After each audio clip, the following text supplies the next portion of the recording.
The term mental hygiene refers to daily activities or practices that you can incorporate that support and maintain your mental health.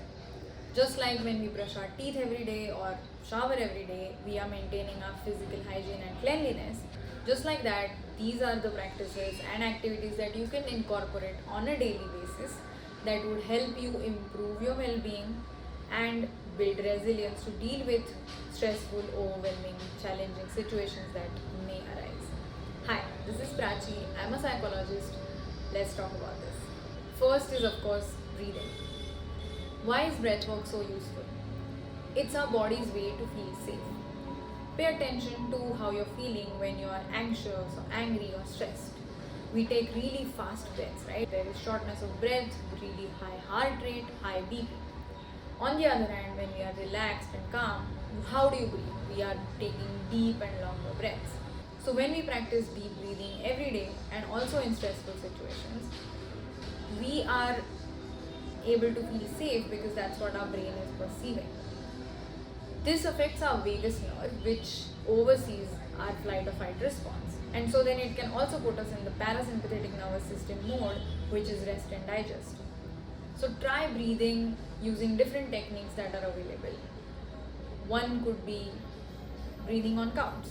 Inhale for 4 counts, hold for 4 counts, and then exhale on 6 counts. There are multiple different techniques you can try that work best for you.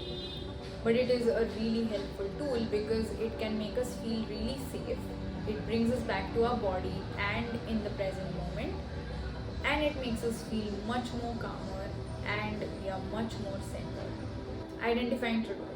Trigger is when we have an emotional and physical reaction which isn't aligned with what is actually happening. It is really big and unsettling. Any sensory stimulus that we have stored negative associations with will be triggering for us. Be it a person, situation, a place, or a smell, things like that.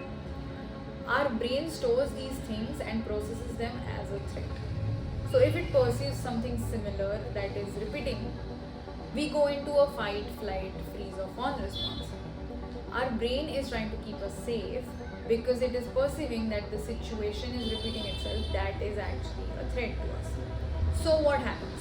We get really overwhelmed, we cry, we act out, we shut down or withdraw, and we get really defensive. These reactions aren't always situation appropriate or healthy.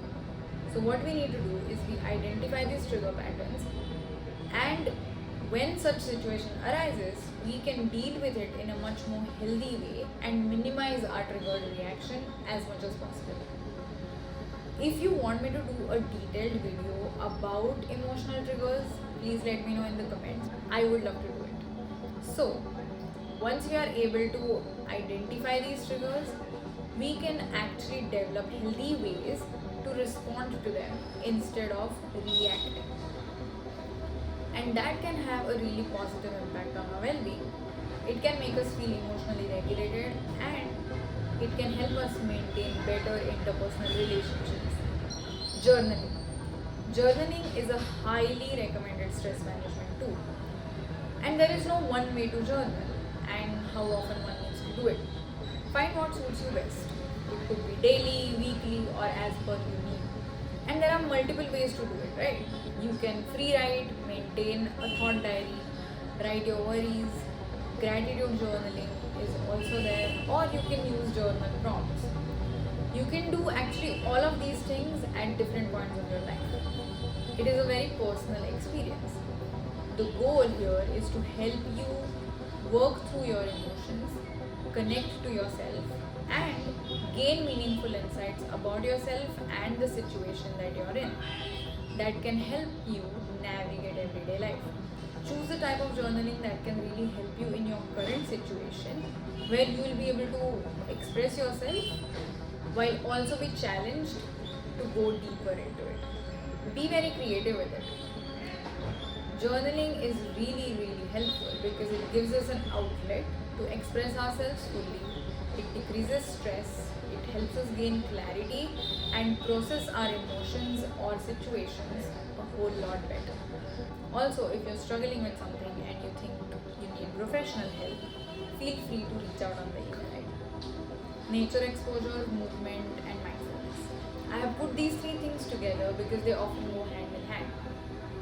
Our mind and body are intimately connected. So just like how you feel and think has an impact and affect your body, how you move your body also has an impact on your emotions and the way you think. Being outside in the green or blue spaces and doing meditative movements can be so beneficial not only for your physical health but also your mental well-being. Doing yoga or many other exercises outside or even just going for a walk requires us to be present in our body, focus on our breathing and be mindful. Surrounding ourselves with pets or plants can also be really helpful because it has a positive impact on us. There are many mindfulness activities that you can do that suit you best. I often do coloring, and these adult coloring books come with various themes. The one I have is Indian Safari, which has intricately drawn animals that I just love to color. So you can find a balance of what works for you and what is available and possible for you that you can incorporate in your daily life that can become your routine. These daily activities really help us improve our mood, cognitive function, attention, and they really help reduce stress. We feel more connected, and it has a really positive impact on our emotional well-being. Self-compassion. We hold ourselves to extremely high standards that are almost unrealistic. We see ourselves fully, so we know our strengths, but we also know our weaknesses. So we beat ourselves over the smallest of things. On the other hand, when our loved one is feeling down, for example, we are very supportive of them and we believe in them and we remind them of their strengths. We are understanding, empathetic, and we see their humanness, but we hardly do that for ourselves. We are very harsh on ourselves and we put ourselves down. Of course, it is important to take responsibility for our lives and hold ourselves accountable. But there is a big difference between holding ourselves accountable and punishing ourselves. When we are hard on ourselves, we might go into a spiral of shame, blame, criticism, and punishment. Would you go to someone if they reacted this way? They would make you feel worse. And this is what we do to ourselves. We punish ourselves by holding ourselves to impossible standards. Doing everything perfectly, making no mistake ever, is humanly impossible, yet we expect that of ourselves. Instead, when we are compassionate, we can admit to our missteps, learn and try our best to not repeat harmful behaviors or past mistakes. Practicing self-compassion means we allow ourselves to be, we learn and we unlearn, and we strategize and we grow while we are being kind to ourselves. That has a higher chance of us moving forward and really growing. So these are the 5 ways you can maintain your mental hygiene. As you work on maintaining your mental hygiene, practice self-compassion. Thank you for being here. See you in the next video.